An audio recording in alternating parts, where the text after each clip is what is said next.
somehow he still ended up in the crosshairs. God forbid I say something about it. Go ahead. Weird, Dana. Jeez, catching strays in my own living room on a Sunday. Tom Aspinall wasn't even scheduled for UFC 384. Yet, somehow, he became the story that dominated headlines. While other fighters battled inside the octagon, the heavyweight champion found himself under fire from thousands of miles away. Oh, Jesus. Don't let me talk about Tom Aspinall's eye. Apparently he's going in for a second surgery or just had it, and by surgery, I mean injections. I have no idea. Get a quote from him. God. When Dana White dismissed Aspinall's eye injury at the UFC 124 post-fight conference, the heavyweight champion had finally reached his breaking point. What started as a casual question about recovery turned into an explosive confrontation that exposed deep fractures between fighter and promoter. Here's how a simple medical update spiraled into one of the most heated public feuds in recent UFC history. Jeez, catching strays in my own living room on a Sunday. Getting attacked while minding his own business. January 25th, 2026. UFC 34 had just wrapped up with Justin Gaethje capturing the interim lightweight crown against Paddy Pimblett in a bout that sparked its own wave of controversy. But the real drama wouldn't come from anything that happened inside the cage. Instead, it emerged from a seemingly innocent question during the post-event media session about someone who wasn't even there. Tom Aspinall was thousands of miles away in England. 3 months had passed since his eye surgery following the chaos at UFC 30. He wasn't promoting fights, wasn't scheduled for anything, wasn't stirring up drama or making demand. The champion was simply trying to recover from injuries that had turned his title defense into a nightmare and split the MMA world down the middle. But somehow his name still came up when a journalist asked White about the champion's recovery and potential plans for a rematch with Cyril Gane. What followed was a response dripping with frustration and barely contained irritation that revealed everything about how White really felt. Got any news on Tom Aspinall's eye situation? And are we looking at that Gane rematch happening? Guys, I just poked knuckle deep in the eyeball. Why are you booing? What am I supposed to do about it? I didn't do poke. I can't see. Listen, the fight was just getting going. The response was packed with passive-aggressive energy and underlying tension. Oh, Jesus. Please don't make me discuss Tom Aspinall's eye again. The dramatic sigh that went with those words. The dismissive, I honestly have no clue. Go ask him yourself. Then came the sarcastic closer that exposed White's real thoughts on the matter. Heaven forbid I comment on this thing. White was sending a crystal clear message that he saw this whole situation as exhausting theater instead of a genuine medical crisis affecting his heavyweight champion. Everything about the UFC president's demeanor, his vocal tone, his carefully chosen words, painted the picture of someone completely fed up with discussing an injury he maybe never truly accepted as legitimate as Aspinall claimed. Within hours of the conference ending, that clip was everywhere on social media. Accounts like Happy Punch and Sportskeeda MMA pushed the footage to millions of followers throughout the global combat sports community. Journalists and fans picked apart every syllable, every expression, every hint of meaning buried in White's dismissive response. The timing made these comments especially brutal from Aspinall's supporters' perspective. The champion wasn't creating headlines. He hadn't released any statements recently.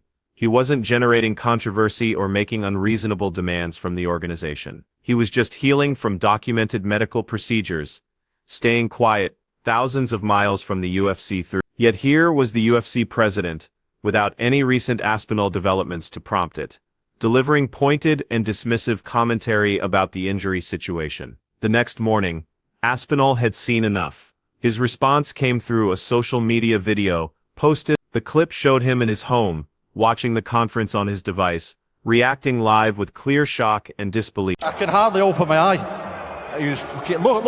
Look at this here, look at this. Poke, both eyeballs. Yeah, it was double. But that initial reaction was just the beginning, and Aspinall's frustration exploded into pure rage. According to sources who viewed the complete footage, the video ended with Aspinall shouting his unfiltered frustration at the UFC president who controls his career. Getting hit with strays in my own living room on a Sunday morning. Those words perfectly summed up Aspinall's entire situation in this ongoing mess. He was keeping to himself, dealing with serious injuries, requiring multiple operations, and still catching heat from his own employer's boss. He wasn't creating problems, wasn't making unreasonable demands. He was just existing, focused on getting healthy, while Dana White kept taking shots at him. The response exploded across MMA media coverage over the following days. Sherdog, Sportskeeda, MMA Fighting, and other major platforms featured stories about Aspinall's furious reaction. Social media lit up with opinions from every corner of the fight community. Some completely backed Aspinall, seeing White's behavior as unprofessional and disrespectful. Others supported White, viewing Aspinall's sensitivity as evidence the original criticism was justified. This controversy pulled in other major names from the MMA universe. Henry Cejudo exchanged heated words with White over the eye poke situation, publicly defending Aspinall. Aspinall's father, Andy, added his own statement, suggesting White's comments were financially driven and meant to protect other interests in the heavyweight picture. But this wasn't White's first time questioning Aspinall's injury. To understand why the champion finally exploded and said what he said, we need to rewind to where this all began. A night in Abu Dhabi that should have solidified Aspinall's legacy instead launched months of bitter controversy. The moment everything went wrong, UFC 31, October 25th, Tom Aspinall walked into the octagon at Etihad Arena in Abu Dhabi to defend his UFC heavyweight championship against Cyril Gane at UFC 30. The hype for this matchup had been years in the making. Aspinall and Gane embodied the heavyweight division's future. Two technically gifted, athletic big men who moved completely different from the plodding heavyweights of earlier generations. Aspinall came in as defending champion at 15-3, riding a streak of brutal knockouts that established him as the most dangerous finisher in the weight class. Gane, the French striker at 12-3, brought technical precision and slick footwork that had given problems to every opponent he faced.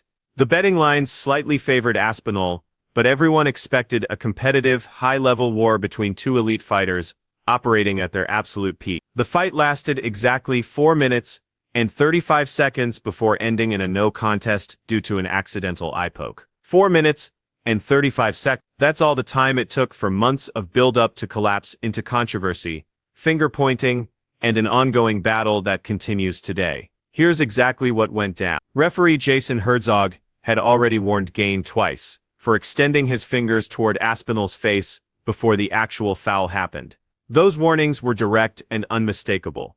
The ref had spotted dangerous behavior and communicated it clearly to Gane verbally. Despite those explicit warnings, Gane then jabbed Aspinall in both eyes during an exchange in the opening round. Aspinall immediately recoiled from contact, grabbing his face and frantically signaling to the referee that his vision was compromised. The cageicide doctor examined Aspinall's eyes under the bright venue lighting.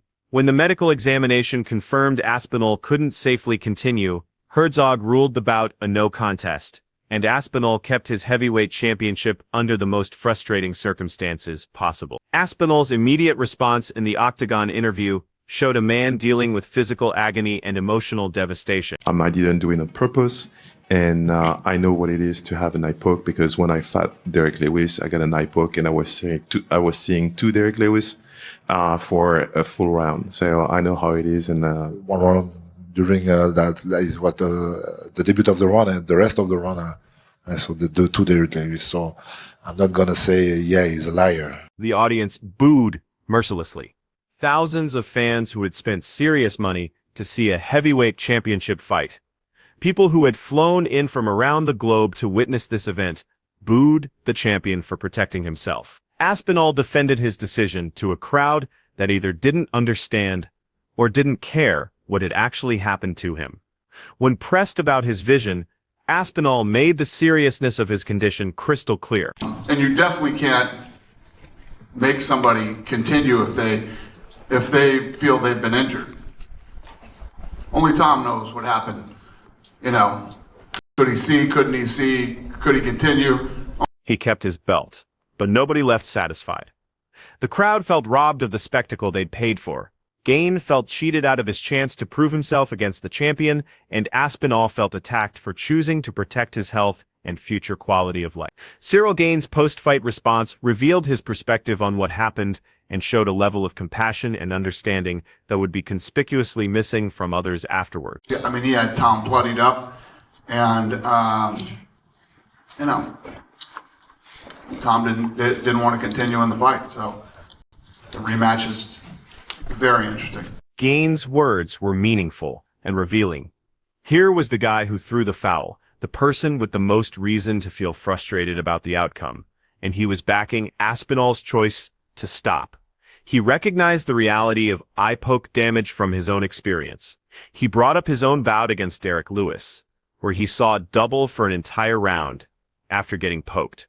He flat out refused to call Aspinall a faker or accuse him of overplaying his injury. Behind-the-scenes footage showed Aspinall's raw anger in the moments after exiting the octagon. All that preparation for this outcome. What the hell is he doing? He got warned twice before this. Still went and did it again. The emotion was impossible to miss. A fighter who had trained for months, given up time with loved ones, pushed his body to breaking point, only to see it all destroyed because of a foul the referee had already cautioned about twice. But the fight's conclusion was only the start of a much bigger controversy that would consume the MMA landscape for months to come. Dana White's first reaction, only Tom really knows. White's initial public statements about what happened came at the UFC 3021 post-fight conference, just hours after the bout ended in chaos. His tone seemed controlled on the surface, but carried an undercurrent of doubt that would eventually blow up into full controversy and create months of bad blood. A lot of people ask me, what's up with Aspinall? What's up with the eye poke? I don't know. Only he knows how bad it was. But I've been in a lot of fights where I've got eye pokes and I continued. And only he knows. Those words, only Tom really knows, hit the MMA community like a bomb. White presented the stoppage not as a medical necessity confirmed by a doctor and referee, but as a personal choice Aspinall made based on his feelings rather than objective medical reality. White then reinforced his skepticism with follow-up comments that would fuel the narrative working against Aspinall. From here onwards to the right, it's just double vision constantly. And it's a little bit grey as well. So I've got like a grey eyesight from there onwards and double vision. The suggestion was crystal clear to anyone paying close attention. The heavyweight champion had found a way out of a fight he could have continued if he'd really been committed. White pointed out that Gane had bloodied Tom up, creating a storyline that Aspinall's critics would happily run with in the coming days and weeks. That the champion had discovered a convenient escape route from a bout that wasn't going according to plan. The online reaction was immediate and brutal. Fans across Twitter and Reddit accused Aspinall of milking the damage to avoid a tough situation. Posts labeled him weak and much worse. Comment threads across social platforms overflowed with accusations of cowardice and deception. One commenter noted that Aspinall's reputation had suffered permanent damage for not fighting through it like a true champion should. The storyline quickly shifted from concern for an injured fighter to serious doubt about his intentions and mental toughness. Aspinall responded to these attacks directly in the following weeks, clearly hurt by the reception he'd gotten from fans and implicitly from White himself. He voiced his deep disappointment with how the UFC boss had managed the situation, saying publicly that he wasn't stupid and wouldn't risk permanent vision damage for any fight, regardless of its importance or the money involved. The champion highlighted a telling detail that spoke volumes about the fighter-promoter relationship. White hadn't reached out to him personally since the injury occurred. No phone call, no text, no direct communication whatsoever from the organization's head to one of its champions dealing with a serious medical crisis. Everything Aspinall learned about White's thoughts came through press conferences and media appearances, public platforms where White's doubt was broadcast to millions of viewers around the world. White tried to address the growing tension in December 2025, attempting to walk back his position as the controversy showed no signs of dying down. He claimed he never meant to be harsh or insulting toward Aspinall, characterizing his previous comments as straightforward observations rather than pointed attacks on the champion's character or courage. "I never once said anything harsh about him or in an insulting way," White insisted, defending himself against claims that he'd sacrificed his own champion for media attention, but the damage had already been done. The idea that White questioned Aspinall's injury had embedded itself in the MMA community and wouldn't disappear despite his explanation. Dustin Poirier, a battle-tested veteran who had dealt with his own share of eye pokes throughout his lengthy career, provided a balanced take on the situation that recognized its real complexity. This eye's still a little bit blurry. The other part of this eye is blurry, but the main thing that's bothering me at the minute is double vision. From what I gathered, obviously, you've had eye movement tests, and those eye movement tests have shown that there is a reduction in the ability for the muscles of your eyes to move up. Poirier's perspective captured the genuine nuance that many critics overlooked in their rush to pass judgment. Every fighter's eye poke experience is unique. Where the finger lands, what angle it hits, how much force gets applied, which specific parts get damaged. All these factors determine whether someone can keep fighting or not. What one person can push through, another absolutely cannot. The only individual who truly understands how bad an eye injury is happens to be the person dealing with it in that moment. By late 2025, things seem to have calmed down a bit. White had softened his most controversial statements. Aspinall was concentrating on getting better and avoiding the spotlight. But January 2026 would deliver a new explosion at the UFC 32 war. This time, there would be zero confusion about where Aspinall stood regarding Dana White's treatment of him. The medical facts. What really happened to Aspinall's vision? All the speculation about whether Aspinall exaggerated his condition ran headfirst into harsh medical reality when detailed medical reports surfaced from his treatment in England. The UK assessments uncovered something far more serious than temporary discomfort or short-term blurriness that would resolve in days. Aspinall had developed bilateral traumatic Brown syndrome, a rare and severe condition affecting the muscles controlling eye movement in both eyes at once. Brown syndrome happens when there's trauma to the superior oblique tendon trochlea mechanism. In everyday language anyone can grasp, the damage from Gaines' fingers broke the pulley system that lets the eyes move together properly. When you look right, both eyes should track right in sync. When you look down, both eyes should move downward together. Aspinall's eyes had lost this ability completely. The consequences of this damage were catastrophic for a professional fighter whose livelihood depends on perfect vision. Ongoing double vision that refused to clear up. Limited eye mobility that hampered his ability to follow movement, and serious bilateral visual field loss, confirmed through Humphrey visual field analysis. Additional scans showed a minimally displaced fracture of the right medial orbital wall, an actual broken bone in his eye socket, that critics couldn't detect from watching video. Aspinall consulted with an eye specialist, who recorded the damage in thorough clinical detail. The appointment was filmed and released publicly, offering undeniable proof of what the champion was dealing with every single day. So essentially your eyeball has muscles on the outside and it works like a pulley system. So when one muscle relaxes and one muscle pulls, your eyes move across to your left and then right. If there's damage to these eye muscles, even one small muscle, which are very small, then you can get one eye moving up and the other eye doesn't follow. The physician broke down the clinical discoveries from the thorough evaluation. When I got poked in the eye, obviously, my eyes, because I've seen some like comments people, and then people were like, his eye wasn't even red. Does your eye always go red when there's something wrong, or is that?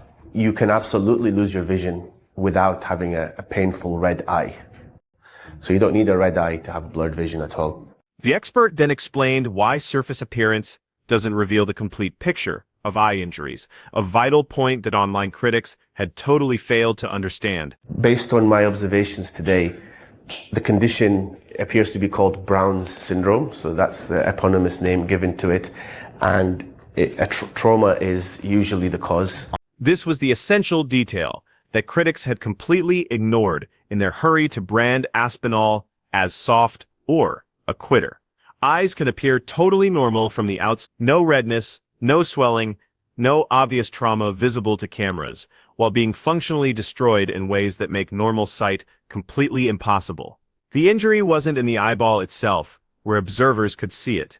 It was in the tiny muscles around the eye, structures so delicate and precise that even small trauma can create major functional disasters.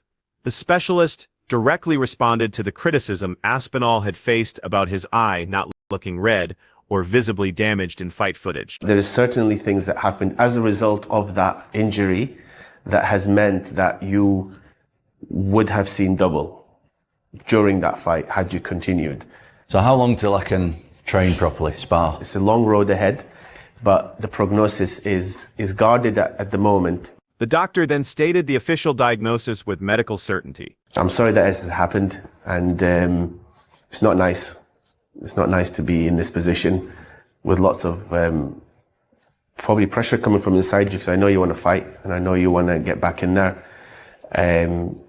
But you have obviously noticed something.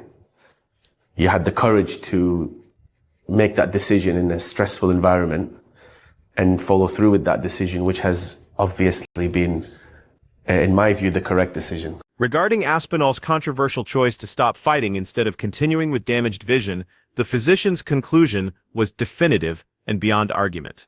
The specialist wrapped up the evaluation by confirming Aspinall's bravery in making an unpopular choice under enormous pressure.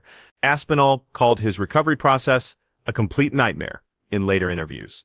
He had surgery on one eye with a second operation scheduled for mid-January. The treatment required complex tendon release or lengthening procedures, plus periocular steroid injections to control inflammation around the damaged areas. By early January 2026, he'd spent 5 straight weeks going in and out of hospitals, getting orthoptic evaluations, CT scans, MRI studies, and specialist monitoring. The medical proof was definitive and impossible to argue with for anyone approaching this situation honestly. This wasn't a fighter seeking an escape from a challenging fight. This wasn't someone inflating a minor injury to dodge potential humiliation. This was a legitimate medical emergency requiring surgical treatment and months of careful rehabilitation. The broader context, what this means for the heavyweight division in UFC, the Aspinall-White battle exists within a bigger picture that makes it more than just a personal disagreement between fighter and boss. The UFC heavyweight division has been destroyed by instability, inactivity, and drama for years, and this feud threatens to make an already terrible situation much worse. Look at the timeline of heavyweight disaster. John Jones held the division hostage for over a year, while obsessing over fighting aging Stipe Miocic instead of the younger, more dangerous interim champion waiting for his shot. Jones refused to face Aspinall, picking instead a legacy bout against a 42-year-old who hadn't fought in years. When that fight finally took place and Jones won, Aspinall got promoted to undisputed champion without facing the man most considered the heavyweight GOAT. Then came UFC 3, which was supposed to end the division's years of chaos. The unification fight between Aspinall and Gane would establish an active defending champion who could fight regularly and restore credibility to the heavyweight ranks. Instead, the bout ended in drama after just 4 minutes, and now the division sits completely broken, as ESPN accurately described in their post-fight coverage. With no rematch date set as of January 2026, and Aspinall's recovery possibly taking months more, contenders like Curtis Blades, Sergey Pavlovich, and other rising talents sit stuck with no clear path ahead. There's no schedule for title fights. There's no plan for the division. Rumors have even surfaced that White might strip Aspinall of the title to prevent further delays, similar to past choices involving interim belts, when champions couldn't fight on the organization's preferred timeline. The irony of this whole mess is impossible to miss for anyone following closely. Aspinall has always been the one demanding action throughout his UFC run, not ducking it. Leading up to UFC 321, he constantly called out Gane, accusing the Frenchman of avoiding him and dodging the fight everyone wanted to see. He labeled Gane as a spoiled rich kid who didn't deserve repeated title opportunities after turning down callouts at events like UFC Paris, where a matchup could have been arranged. Aspinall was never the one stalling the division, he was the one desperately trying to push it forward. When the Gane fight finally got booked after years of back and forth,